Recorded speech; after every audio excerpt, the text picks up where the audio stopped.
What's up, everybody, and welcome to Blood on the Razor Wire TV, where we bring it to you real and we bring it to you raw. If you haven't already, hit that subscribe button, hit that like button, share the video. Got a real special guest today, man, from California. Spent a bunch of time in prison, did a bunch of positive things with his life, and, you know, some other things happened in his life that we're going to talk about, but I think he can tell his story a whole lot better than me. So, Spud, if you can, man, tell the people who you are, tell them where you're from, and let's talk a little bit about how you ended up in federal prison.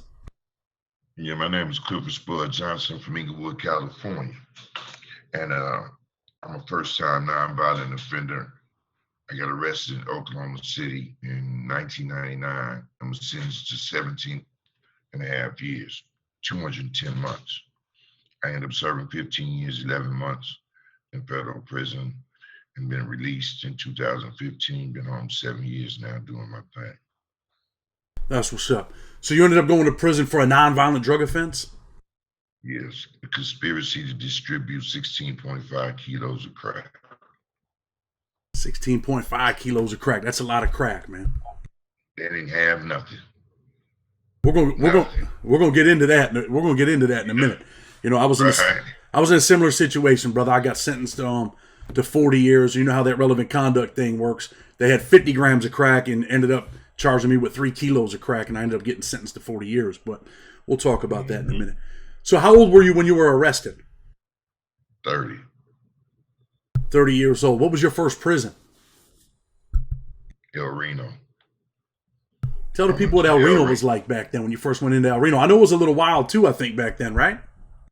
Yeah, so, you know, by me being affiliated with the Bloods, being the Blood and being a high-ranking official in the Bloods, as soon as I hit the yard, everybody was just like, "Oh, that's Spud, that's Spud." They knew he was coming. What's up? What's up? So all the Bloods, we meet out in the yard, and I introduced myself to the out-of-town homies or whatever. And then it was just like, okay, this is it. I'm in the feds now. And then one little homie say, "Hey, man, let's walk." And we walk in the yard, and they tell him, "Okay, we got 3 knives right there. We got 3 knives over here. Under the bleachers, we got 2 knives." And I'm saying to myself, knives? I'm good with these hands. And you talking about knives?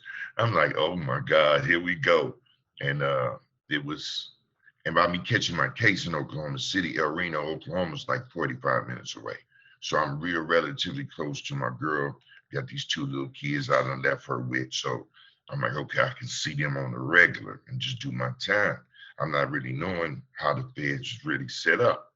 So once I get comfortable, get acclimated around the situation, see who's who, and everybody know me, Crips in California come introducing themselves. Because, you know, in there, it's like, you know, I go, everybody on the states. So the Cali thing was B's and C's. Wasn't beefing, we was going to be together because it's Cali. But I just didn't feel comfortable because I'm just not used to functioning with Crips. So when we are around each other and they talking amongst each other, and damn cuz, damn loc, and then look at, hey, excuse me, I'm no bad. So I just fell back and just called all the Bloods from every state. Said, look, this is who I'm functioning with. We functioning on the Blood thing, and we gonna stay Blood thing. We gonna move our states out of this thing. This is strictly Blood. Now, if y'all ain't with that, that's cool, roll with your state.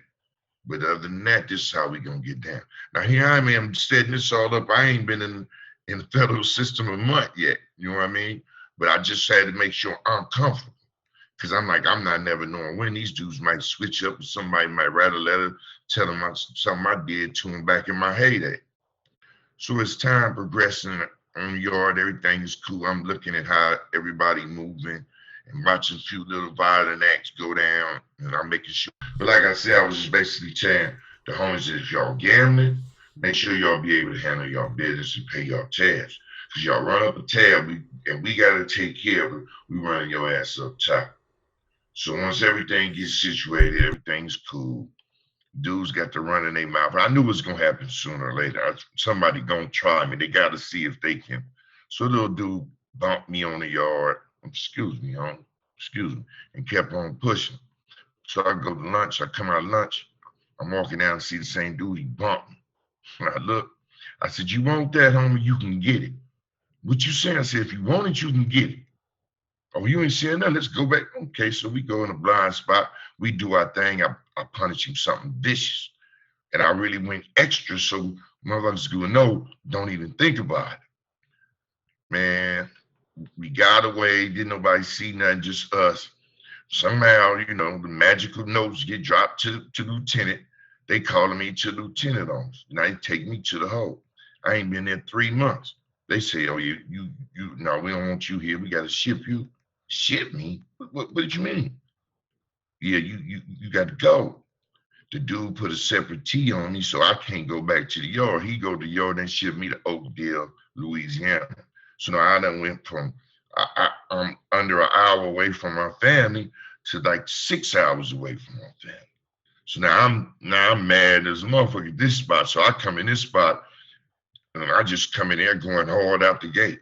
You know what I mean? But Just I want to ask interrupted. I want to ask you this because the people are going to want to know. The kid that was bumping you, was he a blood? Was he a Crip? No, he was a Crip from Texas. So so you punished the Crip kid from Texas. Is there Yeah. is there some dysfunction now? Are people like, yo, if he comes out of the hole, this is what's going to happen? Or do they just start dropping kites to get rid of you? They was saying all that, but they did that to move. And I found out at a later time what it was. It was a politic move. They wanted me out the yard because I was structuring the Bloods and getting them and as one function. And man, you know how they be telling and all that. So they situated and got it in it. Because first thing the lieutenant told me, so man, you the top dog of the Bloods already. You ain't even been in 90 days. So man, I ain't the top dog of nothing but myself, man. He's like, yeah, okay, but we gotta get you up out of here. Bam, I wasn't in 90 days. So I'm in the hole. I was in the hole in the arena more than I was on the yard. So I hit Oakdale, Louisiana, and then there I just came in just overly aggressive. But it wasn't that many homies there. It wasn't that many homies from California, no Bloods. Then few started trickling in along the way. It was most of the time from Mississippi. And I used to kick it with them because they knew my god brother who was out there in Mississippi getting down. So they had already heard of me. So that's who I was just functioning with in the early years. But I was just finding ways to get in the shit over and over, shots after shots after shots, getting the squabbles with everything. Then to this old head told me, Mr. Holly from Austin, Texas. I'll never forget his words. He said, man, I used to play dominoes with him. And he said, youngster, by playing dominoes, spending time with you, you're a real intelligent man. You got a lot going on, you letting these dudes around here, man. You need to do something with this time. Don't let this time, because the way you going, you get in everybody's business. If they rats and they people ain't moving on them, you moving on them for them. You doing this and you doing that. He said, man, you're going to end up doing all the time. I end up getting a life sentence in here playing with these boys. And, you know, that just like really just sunk in with me. But it didn't play effect till later on. Like about 2 years after that, I caught a sticking. And the dude was in critical. They had to take him out. Ain't nobody seen me do nothing. They come get me the next morning, take me, lock me up on an investigation. You say, you better hope this boy don't die. So I do like a whole year. Well, I think that was 2000. If I remember correctly, I got there in 2001. I've been there about 2 years. It's like 2003, all 2003 and 2004. I was in shoot. And while I was in there, I was just reading all my books and telling moms, telling my girls, send me books, just reading everything off the cart, read the Bible twice, the Quran, just trying to just gain some knowledge. Next thing, I asked my mother, I said, I need you to send me this. And she said, boy, I ain't got no money to keep sending you all these damn books and magazines. Write you a damn book. Write a book. Man, all right. So We're gonna get into that book, but I want to ask you a question because the viewers are gonna want to know. The kid that allegedly gets stabbed, what was he and why was he stabbed? And then we're gonna talk about your book. He was a Crip from Inglewood. And I told the Crips from California that I'm cool with them and we B's and C's. We ain't tripping on each other, but can't none of my direct enemies come up here. So you got Crips, there was them from East Coast, Schoolyard Crip, Grape Street, Compton. I ain't got no problem functioning with them because they're not my enemies. They're Crips, whatever, so we're quote enemies, but I'm talking about these are dudes I wouldn't get into it with on the streets because I don't go to the east side. I don't go to Compton or around that way. But if you bring an Inglewood Crip in here, y'all need to tell him either we just gonna go head up one good time and let it go, or he know what's going. Y'all send him on me, or I'm gonna send him on. I'm not doing no time with none of my direct enemies. Period. So he didn't want to squabble, but he steady wolfing, telling niggas, yeah, we gonna get down, and we've had plenty of times to get down. So I told one of the home, I said, look, man, this has been over a week now, man. I can tell this dude to come on. And then like, man, he don't want to fight you, man. Leave him. I said, what do he keep talking for then? So that night I just packed up my shit. It's like I ain't finna do nothing like that. Then the next morning they say he got hit up. They sent me to the hole. How many times was he stabbed allegedly? 11. Was he screaming and yelling? Was he trying to fight back allegedly? Couldn't. He was screaming. He couldn't. No, I know you've seen a lot of that stuff in there where dudes be woofing and acting tough, and then, when things happen, man, it's a whole different story at that point, right? Bring that bitch up out of him. You know what I mean? That knife ain't no joke, though. You know what I mean? It'll probably, that knife ain't no joke, man. Getting ran up in with something good, and man, that ain't no joke. It's painful. I've seen plenty of it, man. I was in Big Sandy. I was in Pollock. I've been around too, man. So I've seen plenty of it, and I've seen plenty of tough guys, man, become part-time tough guys because all that tough guy shit goes out the window when they start getting hit. So you end up going to the hole, and your mother tells you, look, boy, I ain't gonna keep sending all these books down. I ain't got the money. Write your own book. Tell the people about that. That's what she started with, right? Because and I'm laying in the room, we just chopping it up all night. In the hole, you ride all night, and you sleep. You sleep through the day, get up, eat, and go right back to sleep, and we just ride. And then I'm just listening to different dudes saying different things. And then I was like, I read this book True to the Game by Terry Woods. No, the first one was Sister Soldier's Coldest Winter Ever. I'm like, that shit was good as fuck. That was a good book. Then I read Terry Woods, True to the Game. I'm like, and I read The Gangster by Quan, who's a good friend of mine now. All of them are, but get to that later. So I said, man, I could do this. I'm listening to dudes running eps all night and just talking about this and this. I'm like, man, I can do this. So commissary come by, go on like 4 long legal pads. Them long yellow, you used to do the legal work, so you know what I'm talking about, them long pads. So I get a pencil and I just start dipping. I said, I'm just gonna use people I know and just change their name and write a little story. So I'm writing. I let my roommate read. I want people to hear that. I want these young kids to hear this, man. You just changed the names, but used those people, and they could do the same thing, right?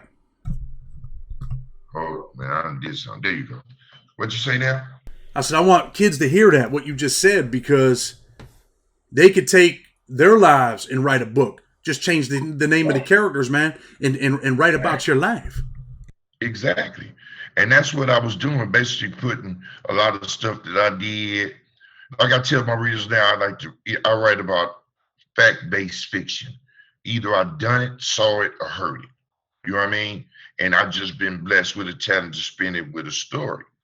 So I'm writing, and every night I'm just writing, and I'm letting my roommate read. He's like, man, keep going. So somehow next, we send legal pads down the hall to my other homie and another homie, and everybody reading like, nigga, keep going. So I finished the book, and I don't know what I even did with that book. It was called Till the Wheels Fall Off. So after that, I used to keep writing, and it was just a spark was lit in me. And I was like, man, I'm loving this shit. And I'm steady praying every night, God, you know how you do. Come on, God, get me out of this. I promise you, man, I'm going to tone this down. Let this boy make it, please. I ain't going to do nothing else. Because then I'm going to write these books. I'm going to get on the yard. I'm going to write. I'm going to stay out the way. And it was like, actually, it was 13 months because it was 2004 now when I got out. the captain and lieutenant called me. Like, John, pull Johnson out. And I got out and took me on into the office. They looking at me. Said, boy, you real lucky. You real lucky. I'm like, what you talking about? He said, man, we let you back on this compound, man. We gonna have any problem with you? I'm like, nah, man, I'm just stay out the way. And he was like, you owe us a favor. I said, no favors. You doing your job and I'm gonna do mine. I don't know no favors. They said that boy lived and he couldn't identify who done something to him. But we not bringing him back to the yard. They shipping him to a medical thing, whether a medical spot or whatever. So we can let you back out. We're gonna be watching. Stick to your word and stay out the way and do what you do, and everything gonna be all right. And I bet. So I went back to the room. Hey, man, y'all give me all my pads, man. Give me all my papers. I'm out of here. So I said to myself, you know how you get out the hose, it's like you getting out of jail in jail. That sun hits you, you like, whoo. So I get to the unit, get my stuff situated, and I said, you know, I started right out the gate because I didn't know how to type. So I said, I got to teach myself how to type. So work call 7:30. I would go to the library from 7:30 to 10, yard recall. Come back, have lunch, go back to lunch. After lunch, go back to the library from 12 to 3. After that, go to dinner, come back, go to the rec, work out for an hour, by 6 o'clock move. I'm back in the library from 6 to 8. That was my program. I said, this will be my program. So I'm taking my books, the stuff, because I wrote 2 in the hole. So I take my books and I'm teaching, you know, I get the book to teach you how to type. Because I ain't know how to type. So I'm doing all that. But I'm still pecking with my fingers. And I remember after a whole day, it was so funny. After the whole day, I might have 7 pages done out all this time. And then it just gradually went up to coming home with 20 pages, coming home with 25, 30. And I'll never forget it. I'm in there typing. I'm looking at my book, I'm typing. And one of the homies come on and say, hey, dog, it's finna go down on the yard, man. Somebody was tripping or something. Got to make sure the homies are straight. And I'm like, what's going on? Tell me what's happening before I go. But at the same time, I'm still typing. I'm looking at my paper, but just tell me what happened. And then I stopped and looked at the typewriter. No mistakes. And I started back again. I was like, oh, I got this shit. I'm so happy I'm typing without looking. I ain't picking no more. I got it going on. So I tell them, all right, man, here I come. So I'm going to the bathroom. And then when I go in the bathroom, I use the bathroom long enough to miss the, you know, our library closed, the move closed. So I go to the door. I'm like, hey, man, let me out. I got to go to the yard. They're like, no, and the homeless is right there. I'm like, let me out. Now, this is a move straight up. You know what I mean? It was purely intentional. So I'm like, I'll be on the next move. So anyway, by the next move came in, it got calmed down. It wasn't nothing but a little tension, a little standoff. So everything was all right. But I was actually ducking wreck. And I remembered that night in my room, I said, I just ducked some wreck. I felt kind of bad, like, man, you know better. But then I thought about that promise to God. I said, shit, So after that, it was just on. I mean, I just was dedicating just to writing the books, and I'm just passing them around the yard. Never am I writing to think I'll actually write a book to get published. I'm just doing it because it's keeping me out the way, and these calendars is just starting to fly by. And then we, you know, had some more hiccups around the way with a few dudes just running their mouth. Let me ask you this, right? So, you know, you talked a little bit about the kid, he got stabbed. You're like, damn, man. Were you thinking, man, this kid might die and I might end up getting a life sentence in here? I might get the death penalty. Did that ever enter your mind while you were in the hole? That's all that was on my mind. What helped me deal with that stress was the writing. Because I'm like, Lord, I'm having fun with something new. I'm going to keep my word. Please don't let this boy die. I want to see my kids again. I want to see my mom again. I'm not trying to turn. Then I hear Mr. Holly in my head. I told you, boy, you gonna end up getting. I'm just like, oh my God. And it was so that year was so damn stressful, man. But it ended up being the year that turned my life into a different direction. But I didn't know it then. Like I say, when they called me, they said you lucky, because he dude had two punctured lungs and he wasn't breathing too well, and he was on ventilators and whatever. Because one of the other uh, COs that worked the hall used to tell me, said, "Man, dude's struggling to breathe. He's struggling to breathe." And I was like, "Man, look, if you can't come tell me nothing good, don't come telling me that, man, because that's making it worse than this motherfucker for me right now." So it And did. you know God kept him alive. you know you're from Inglewood, man, and you know you went hard on that blood stuff, right? Yeah, What? yeah. And since I was like a shorty, like 9 years old. I can't say I was gang banging at 9 years old, but all my homeboys, all my big homies, I was with them. I was that bad motherfucker that they'd tell me to get on out the party. I'm like, nah, I'm going with y'all. So by the time I was 12 or 13, though, I was with the business.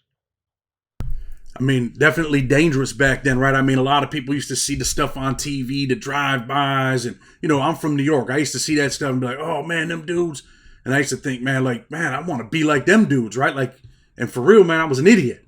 You know, and there's a lot of kids out here that used to think that, glamorize that life, but you were actually living it, and really, at the end of the day, man, that's not what it's about, right? Nah, man, ain't nothing good coming from that. It looked good. You see the homies, the camaraderie. That's what pulled me in. I'm the only child. So it's like more like, oh, I looked at all my big homies as my brothers. And the camaraderie that they instilled me. Don't never go against the hood. Don't never snitch. Embedding these rules in me early and making sure I was always the extra one so the homies can see, oh, he's a standout. I'm always trying to go the extra mile. We beating somebody up or packing them out or whatever. After the homies leave, I'm still the last one getting the extra few kicks in or just doing stupid shit. You know what I mean? And it led me into really a life of destruction, man. And it took a whole lot because, I ain't gonna say I'm not no gang banger. Once it's like they say in AA and NA, once an addict, always an addict or whatever. It's the same type of thing. Once the blood, always blood. I'm just not fit. I'm just not active. My jersey is retired now. You know what I mean? And that's why when people say, you're an author, you're not a blood. Yeah, I'm an author. Yeah, but yeah, I'm still a blood. I'm just not functioning no more. I'm not out there gang banging no more. I'm not giving orders or trying to run shit from the background. I'm through with that. But do you have a party or a function? Yeah, I go through if I feel it's safe. But that too end up teaching me that you can't straddle. It's either you gonna be in or you just gonna be all the way out. Now all that TV shit about they gonna beat you up to get out of the gang and all that, that ain't true. Well, not wasn't true. Let me say it wasn't true in my generation. It's true now. It wasn't in mine. And straddling or still trying to keep my finger on the pulse or still trying to come to a function, a hood day or something, basically is what had me get shot and get me in this wheelchair right I want to talk. I want to talk a little bit about that. You're in a wheelchair now. You were shot. You were paralyzed. You were pretty much, man, on the straight and narrow. I mean, you're like you said, you're still a blood. You still associate with the homies here and there. Hey, what's up? But my jersey's retired. But you end up getting shot, right? Tell us about it. now. Yeah. I was living in Houston, Texas, and doing my thing, going traveling different states, book signings, working. I got the money coming in with the books. I'm living good. I'm like, okay, now I can enjoy life. I'm not going back to California because I know if I go back out there for too long a time, I'm gonna get caught up. I'm safe right out here in Texas. I'm loving it and I'm living, and things was going smooth. And then one of my homies constantly in my ear, like, man, you need to come out here for Hood Day. I'm like, Hood Day? What is this Hood Day? And see, they started that while I was gone. Other sets like the Crenshaw Mafias, their numbers is 104th Street. So October 4th is their Hood Day. My street is from 111th Street, so January 11th is our hood day. And everybody throw a big party, they rent an Airbnb, go bowling, just all the homies from the set kicking it for that day, go to the cemetery, pay respects to the dead or whatever. So now they just in my ear every day, texting me and calling me. And I'm like, man, I'm not coming out there. I ain't got no time for that, man. I'm busy, man. I got books to write. I'm touring. I ain't going. Yeah, I told my girl, I'm like, well, she's like, no, don't go. And the next few days out, I'm like, I'm gonna go on the book a ticket and go and just kick it for the weekend. See, I'll just kick it with the home. Then a few days later, no, I ain't going to that shit. So finally I said, fuck it, I'm going to go for real. I bought the ticket. Fighting it all that time, not listening to my first mind. So I come out on January 11th. I fly in. We have a hell of a day, fun, kicking it, no tripping, just cool seeing everybody. Everything was proper. So that next Saturday, I stayed in the house because I was a little bit still faded. So I got up that evening and went and took care of some business and went and seen some family members because, I'm out of here in the morning. So next Sunday morning I'm taking my mama to brunch. We're going to go to church and I'm gone. That night, I'm headed in. My little homie hit me like, hey, man, we over here on the east side, man. My girl, this is the day. It's been a year since my girl mother died. And she read all your books, man. Why don't you come over and kick it? We grilling. We got some chicken stuff on the grill. Come on over, eat, man, and kick it, man. Sign your books for my girl. I'm like, homie, I'm tired. I'm really tired. Look, till I got it on the back. When I come back, I'll send her the new book and everything. I'm like, come on, homie. Come on, man. Let's have one more good night before you go. I'm like, all right, man. Drop me the pen, man. Now I'm on the phone with my girl and I'm telling her, I'm like, man, I don't even feel like going over. She's like, what you going there for? Going to go home. I'm like, yeah, I am, but I ain't going over there. I said, if he don't drop that pen by the time I get on the freeway, I'm gone. And just before the light turned green for me to go up the block to turn on that freeway, he hit me with the pen. I said, fuck it. Put the GPS in, busted you, and went over there. Now, I'm from the west side in Inglewood. I don't do all my years on the streets when homies used to go to the east side to go party with other hoods. I said, man, I'm not going over there. If I don't know where to run, where to go over there, they got their beef going on. If I'm gonna get blasted, anything gonna happen to me, it's gonna happen to me right here in my city in Inglewood. That's been my rule forever. So I pull up, I survey the area, look around, it's a long white gate.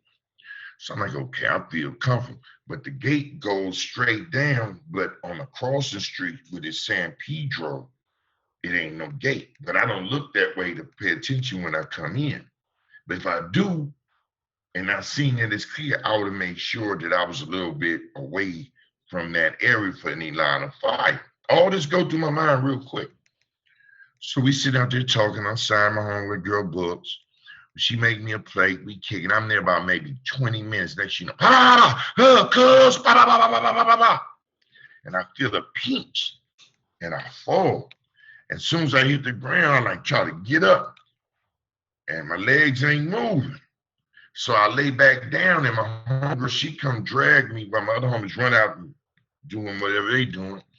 And she dragged me to the side. She said, give me my phone. Find my phone. She gave me my phone. And like, where you hit it on? I said, on my side somewhere. I felt the pinch on my left side.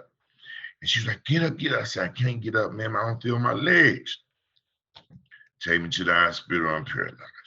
All those shots, all those people, I'm the only one to get shot. And wow. My homie blamed himself or whatever. And I told him, homie, it had nothing to do with you. You just was a call. I don't need you going out here getting extra behind all this. Just let it go. I'm still living. Just let that go. I'm not mad at you. No, if anything, I'm mad at myself because I shouldn't have been. For one, I shouldn't have came to California. First, when my God was telling me, don't go. Hard-headed. Went again. Then everything is cool. I had to push the line again. I'm tired. I'm ready to go home. But no, I still went against that. Your first mind is your first mind. And I lived that for years saying, follow it. And then I don't. And look what happened. When you got that intuition, man, you should always stick with it, right? Exactly. Exactly. How old were you when you were shot? When you were paralyzed? 2019. 49. 49 49. years old, man. You get shot, you're paralyzed. Oh, actually, a month before my 49th birthday. Yeah. So all them years you made it in the penitentiary, man, you was in prison, man, you were involved in all this violence, you end up turning your life around, you write these books. I know you got a super, super special friend, a woman, I don't know if I'm allowed to mention her name, but you know, she okay, well there you go. All right. You know, she promoted you. I know you guys are still very close, man. She seems like a wonderful, very intelligent woman. You know, in prison, I was also a political junkie too. I always want to know what's going on because I want to get out of prison, right? What are they going to do? And she was a very insightful person. She's real with it. She does her thing. She does her thing. You changed your life, man, and then you know you end up going back in the hood, man, and for this homie day, a place you don't never go, and now you're shot and you're paralyzed, man. What's it like being in a wheelchair, man? All them years, I mean, you were able to walk and do things, and now you're restrained to a wheelchair, man. Tell the youngsters what it's like. The first thing I want to tell them is for them to think, oh, he paralyzed, he can't feel nothing. Not true.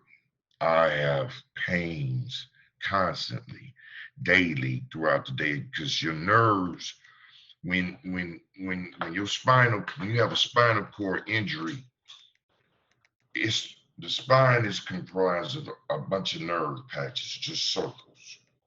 And people think your spine is a bone, but it's not a bone. It's all nerves. And my nerve patch has been dented in just enough to cause the paralysis. And your nerves flow in a motion like that. But my nerves is flying like this. They're not touching. And when they touch, trying to connect, it shoots spasms and burning pains through your leg, through your feet, through your knees. I mean, when I first got hit, I mean, the pain be so unbearable. I mean, you just got to just like, damn. Now, I done been shot before. I done been shot 4 or 5 times, but it wasn't never as bad as this. You know what I mean? So now you got to go through the mental part of this. Is okay, I can't walk. I can, man, Then you got your support group, you know, your mom, your family, whatever. You're blessed to have that. They help, but they really getting on your nerve after a time because I'm not trying to, we with you, we know how you feel. No, you don't know how I feel. So that the first few weeks I'm going through that, then next you know I'm going through anger. Like I'm mad just because I'm built on eye for an eye. So I'm making calls. Then after that, I get mad. I'm like, nah, that ain't the way. So you got to lean on your faith. And then you got the fear factor. I got to have somebody take care of me. I can't take care of myself. And now, you know, now that your emotions, it's just a roller coaster of things that you have to go through. And then luckily I got sent to a place called Rancho Los Amigos. It's one of the top 5 rehabilitation centers in the state. And it's a county facility. And they took the very best care of me. They're patient because I was throwing water bottles at them. Get out of here. I'm not doing no therapy. I'm not getting out this bed because I was scared. I was scared to get out the bed. I was scared I'd fall. And I'm like, no, so you got these different fears now. And then they telling you you gotta use the bathroom with the catheter. And I wasn't feeling that. And then you gotta do it yourself. I'm not doing that. You know what I mean? It's just I was being real rebellious to mask my fears. And you go through so much. But once I really like, okay, I got to live. I can't live with nobody taking care of me. My mama old, she can't do nothing. I'm like, nah. So I started getting into the therapy. I started going to the group meetings. I started watching the videos and they showing you different things. Now, gradually, I'm getting used to sliding off the bed on the board and getting in the chair. Then I'm going to therapy. They killing me, bending my legs, stretching my legs, and all that. But I'm like, okay, then he working out. You got to keep your upper body strong. So it's a process. Now, by my last month or so in Rancho, they couldn't find me. I was up in the morning. I'm going on the third floor, smoking a cigarette, on the phone, talking to the home. I'm riding down the street, going to the stove just to get a juice in. I'm moving all over. So they're like, okay, you good, you made it. So now you feel like, okay, I'm independent. That's really what you're striving for. So then I get a car. My mom give me a car. She said, okay, I can get you a car. You just get your license. We're gonna get you the sticks and we'll find somebody to teach you how to drive with the sticks. Driving. So now we get the sticks, we hook it on there, and I roll off. So now I'm driving. Okay, everything is a step. And just to continue the process, now I found my place, got my place. Here I am in my own home by myself, totally independent. I'm driving. I'm going to everywhere I want to. I take my showers by myself. I cook myself. Everything is I do for myself. I'm fully functional, so it's all good. I'm living now. You know what I mean? God, I can only And it's imagine. I can only imagine what that's like, man. Especially, man, you were a dude that demanded respect. You look like a pretty big dude, you know what I mean? And for you to have to be yeah, able to be like, damn, man, like, damn, I got to depend on other people. But then it evolves and you start to be like, damn, man, I could do this.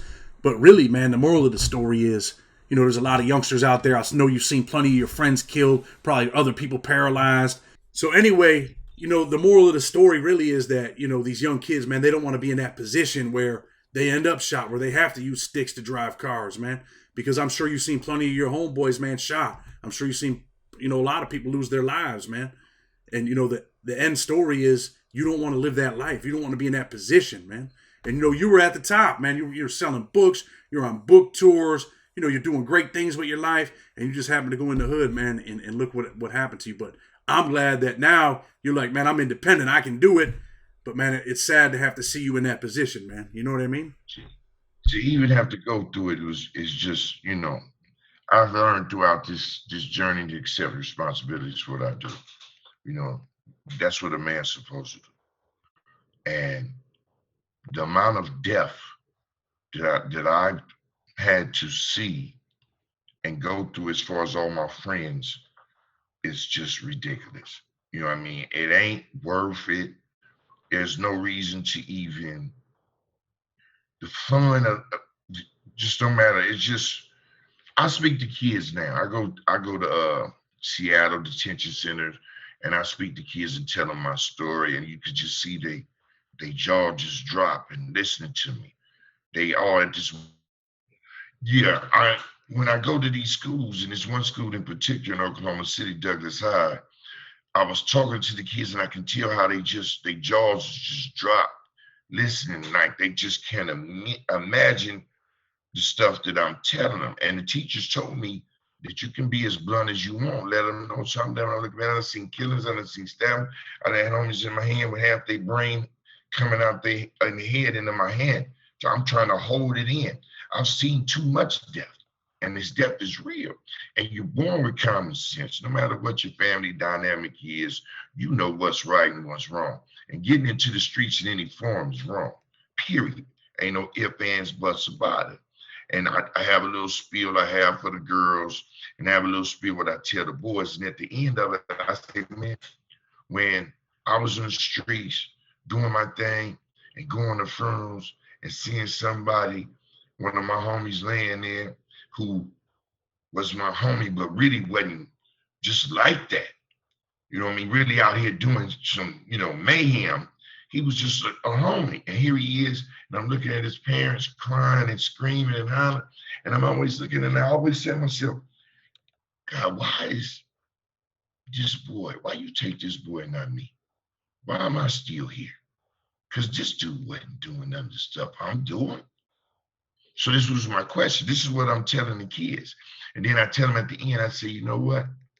After speaking to you all and speaking to other kids, but today especially, after speaking and seeing how y'all really listening, I can tell y'all really paying attention to me. Y'all just answered the question. God didn't take me in because he wanted to keep me here to give you these words. And I truly feel that way because I say that to every different groups that I go talk to, because they're so enamored and just locked. And it's not the violence or whatever, like an action movie, that they really just are just like can't believe that it's that real. And when they came up to me and man, thank you. I'm gonna stay in school. I'm gonna do right. I don't want to get caught up in none of that. I'm like, man, you don't. You believe me. Trouble ain't hard to find. Just stay right because this shit is real. No doubt, man. That's a real message. I'm gonna get ready to close the show, right? But definitely, man, that's the message, man. This shit is real, man. This ain't the life that they want to live. So, No doubt. I definitely appreciate you, man, sharing your story, man, your experiences. I hope some youngsters gonna hear this today and say, you know what, man, I don't want to end up in that position, man. I don't want to end up in a position where I'm shot, I'm paralyzed, and then I got to go talk to kids in school, man. I want to change now, and I hope that today's the day for that. You know what I'm saying? Yeah, and I continue on my journey. I'm setting up dates to go back to detention centers and keep talking to the kids. And I'm steady working. I'm working on my books, putting them out and moving and just living, man. And just hope these kids realize my whole point, don't straddle. Don't even step into it. Just stay away. Live your life and enjoy your life, man. And you have so much more to do, because this side of the fence, that violence and drugs and mayhem, it's waiting for you. And it ain't gonna bring nothing but tears. Too many tears. This side's much better. Listen, man, I'm gonna tell people too, man, to grab your books. I'm gonna put your stuff in the link in the beginning of the video, man, and have people go out there, man, get them books, man. Support what you're doing, because you got a positive message, brother. That's right, man. I appreciate you, man. You hit me up at www.cliffordspudjohnson.com. All my titles on there. Email me, holler at me. No doubt, man. Listen, man, I appreciate you. I'm gonna close the show with respect. Hit that subscribe button, hit that like button, share the video. Someone needs to hear it. Until tomorrow, we're out.